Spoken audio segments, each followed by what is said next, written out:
G'day, Ben from Melbourne here. Going to talk about my 10 favourite vinyl reissues from 2025. They're all Australian because that's what we do here on this channel. Let's not stuff around, let's get straight into it. Cloud Control with their great record Bliss release, which I think this came out around 2010. If you like your psych pop style of stuff, probably has a bit in common with the early Tame Impala. Probably not as out there as the first, really psyche initial Tame Impala releases. This has definitely got a really good pop sensibility. Probably, with the vocals, there's a few more harmonies going on as well, which I think work really well. This one is on Mushroom Music, this reissue from just last year, of course. Gold Canary is probably the track I would recommend if you wanted to check them out. Nice gatefold there, love a gatefold. Pretty cool picture there. There's a blurb on the inside giving you a little bit of a spiel about this being the 15th anniversary of this great record, and we'll have a little look at the vinyl as well. Whoa, it's that wild color that we don't see much anymore called black. Nice labels though, with the clouds on there arranged in a psychedelic way. Just bear with me while I put that back. So yeah, Cloud Control with Bliss release. Great record. Next up, we're going back to 1995. Another psych pop release by a great Sydney band called Drop City. Now this is like real 60s indebted, kind of like that Baroque psych pop, which has got, there's horns in there as well. Don't be afraid of the brass, people, but just really real throwback to that 60s pop sound, like really well put together songs. It's obviously not like a slave to the 60s sound, like they're trying to exactly create it, but it's definitely indebted to that kind of way of thinking with songs construction and sounds used and things like that. This is on Red Eye Records, Polydor. I like when they put the Red Eye Records label on the vinyl, which I think they did. Again, another great gatefold with a bit of information there about the record, some cool photos of the band. Like they're dressed like prime 90s indie band there.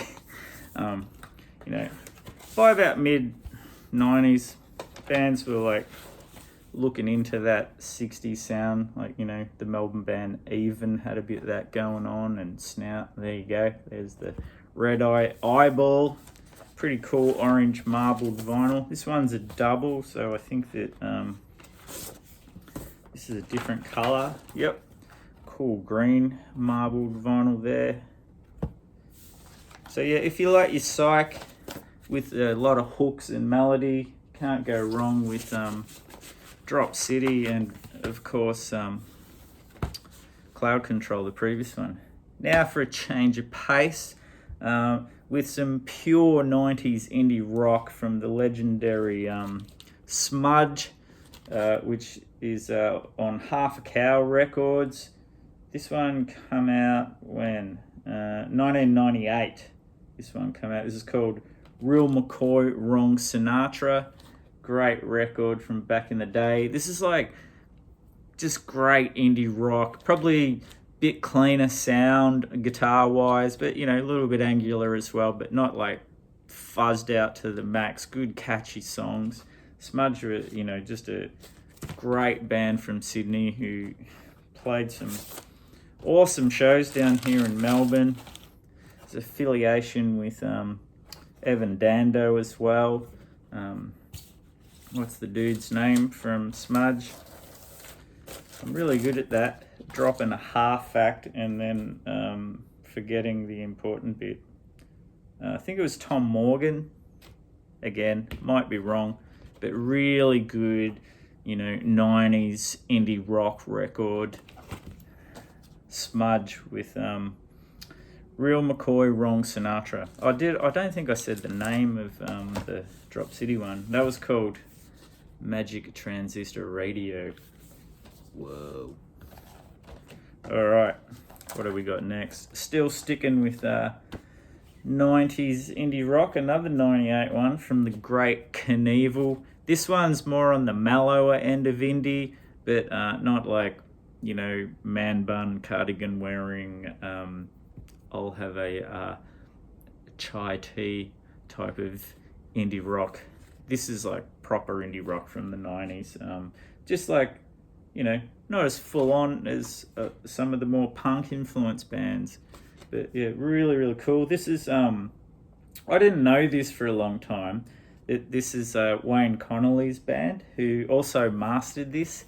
And now you will see Wayne Connolly's name on a lot of Australian records from this period because he mastered a lot of stuff. And for so long, I didn't realise it was the same dude who was in Knievel. So on the inside, some wordage there.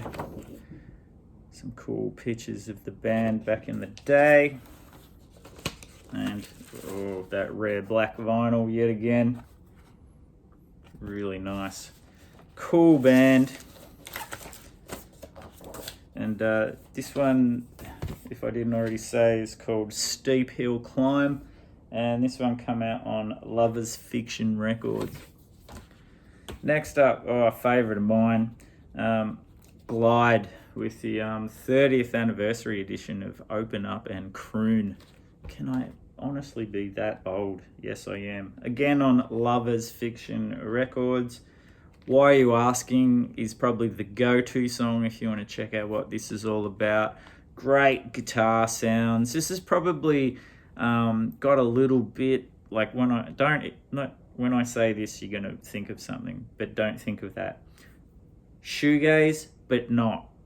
Kind of shoegazy sounding guitars, and I mean that more in like the swirly kind of guitar sound that they use. This has got probably a lot more hooks and catchy choruses and melody than your average, what am I trying to say? Shoegaze record back in the day. Really great record. Great to see this put out on vinyl.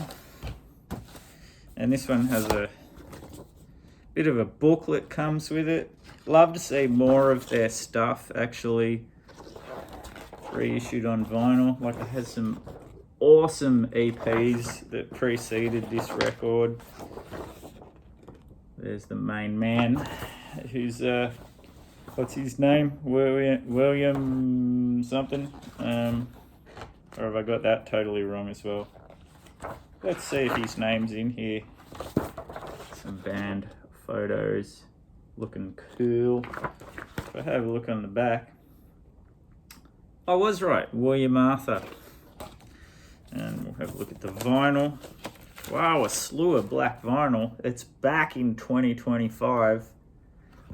Screw those colours, man. So yeah, Glide with their brilliant record, Open Up and Croon. Okay, now for those of you who like it a bit more fuzzed up and a bit quicker, Rush of Blood. It's the mighty Spiderbait with their great record, The Unfinished Spanish Galleon of Finley Lake. I think this is their second one. Originally come out in 1995. For my money, I think this is their best record. Like, it's a mix of like the fast fuzz fun, and then there's some kind of exploratory kind of getting out there. You know, they don't go on and on and on. It's just like, you know, they break away from normal song structure every now and then, but then they'll just smash it over the head with like I Gotta Know or Jesus, things like that. This one is on Universal. Also a gatefold. Love the artwork.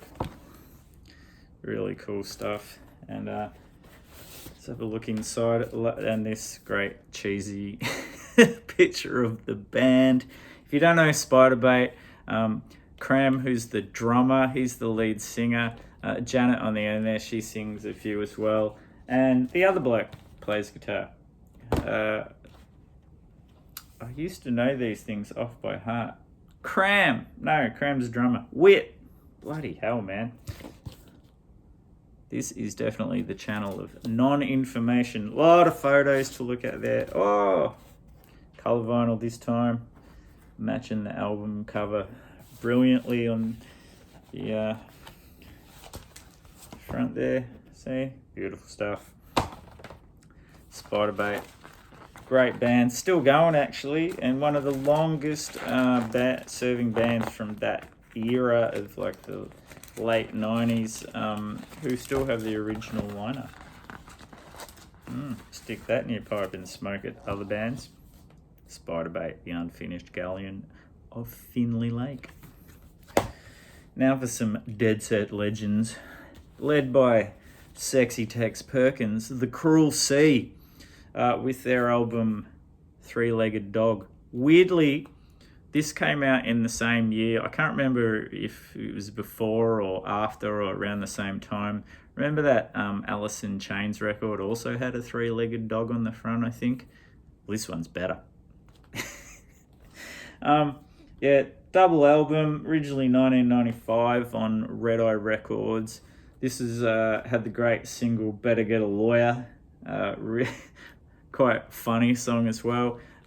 Probably some moments like Better Get a Lawyer, which are, you know, a bit more guitar oriented than their previous stuff.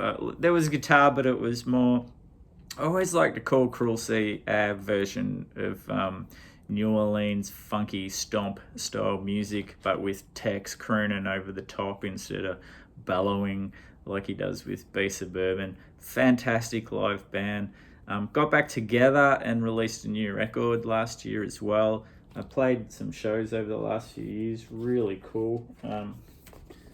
There's the back cover there, and this has got a gatefold. There they are. Fantastic band.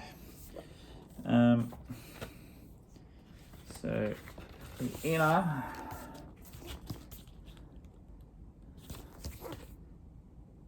pretty cool stuff, and colored vinyl. Of course, it's green, and there goes the inner onto the floor, which I'll now have to leave you for a moment to pick up. That was much easier than these things usually work out for me. And it's a double, so I'm guessing the other one, there's a band shot there, is also a green color as well. Yeah, check it out, baby. There's your labels. Awesome stuff. Yeah, Cruel Sea, fantastic, legendary Australian band with some members who've, you know, been amongst other legendary bands of the late 80s as well, and, you know, but we hear about these reissues, not talking about, well, we are talking about past because of their reissues, right? Now, one of my favorites, which I'm really glad to see this came out, which is The Mighty Snout, led by Ross McLennan. This was their first record, I think, as far as I know. They got more kind of psychedelic after this, but this was like the kind of great kind of crossroads of where it was like real indie rock, and also at the start of that psychedelic thing, like the song What's That Sound, it was just a killer. Civilization's another great one. TVOD I love. This originally came out, way back in 1994. This is another reissue from the great Cheer Squad Records label, which had done some fantastic reissues of Australian stuff over the last few years. This was a thing, like bands like Snout, even Spiderbait, even, I suppose, a little bit, just using imagery that's like real 60s tripped out stuff, which I quite like. There's band in action there. Let's have a little look inside. This replicates what was on the inside of the CD. Bit of the info about the record there, and the vinyl itself is the snazzy black with a great label on the back there. Cool stuff, Snout. Ross McLennan still playing around solo. A few other, I think he had a thing called the Ross McLennan Orchestra or something like that. Yeah, legend of the 90s. Now we're going to go way back to the 80s with what I reckon is a great comp of the Church called Hindsight from 1980 to 87. This is kind of like got a lot of the singles and B-sides and things like this. Great era of the Church. Like they just had a really unique sound for its time. They did get a bit pushed into like the what do they call it? The Nuggetsy bands, which were more like the Flower Power, Paisley Underground. That's what it was called. Get pushed into that, but I think they were a little bit darker than that in their sound, which also, like, because of the way they looked a bit, they got a bit of the goth crowd as well. But just great songs. They do have like a dark, moody sound, I suppose. This is a cool gatefold as well. Check that shiznit out. And there's the inners there. Some wordage. Oh, nice vinyl. Very good there. Well, there you go. I don't have to tell you. You saw the label that's on there. EMI. Probably really, like, their first sort of 4-5 records are absolutely brilliant. And this, this is just a good bonus if you want to get all of the single stuff in one place from that era. This is like the reverse. It's more with the black on the grey. That's really nice looking vinyl. So yeah, covers like, what I would say is like the Church's best period in hindsight. This is a reissue. I think it came out back then. Really cool to see. And last of all, reissue of the Mighty X, the Australian X that is, featuring none other than Ian Ryland, who was best known before this for his contributions to Rose Tattoo.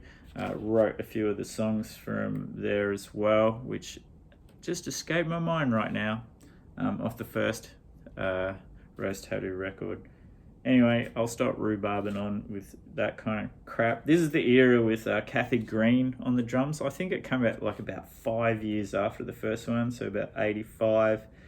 And Steve Lucas on guitar and vocals. The kind of vocals you have to hear to believe. They make, Howlin' Wolf, Captain Beefheart and Tom Waits sound like choir girls. It's friggin' guttural and raw, and I love the sound. It's like a real bass heavy sound with skeletal guitars, nothing like the American X, which has kind of got a bit more of a rockabilly vibe going. Another great band, but this is like a lot rawer, a lot more in your face. This is the one which had probably their most well-known song called Degenerate Boy.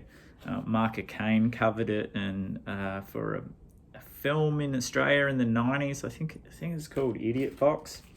This is on Sorcerer Records. There's the band on the back there. Really cool to see this in print. There's the inner X. Bit of a blurbage. And the vinyl itself. Just black on black label. So there you have it. That's my 10 favourite reissues of 2025. Check them out. You might find some good shit in there. And we'll see you in the next one.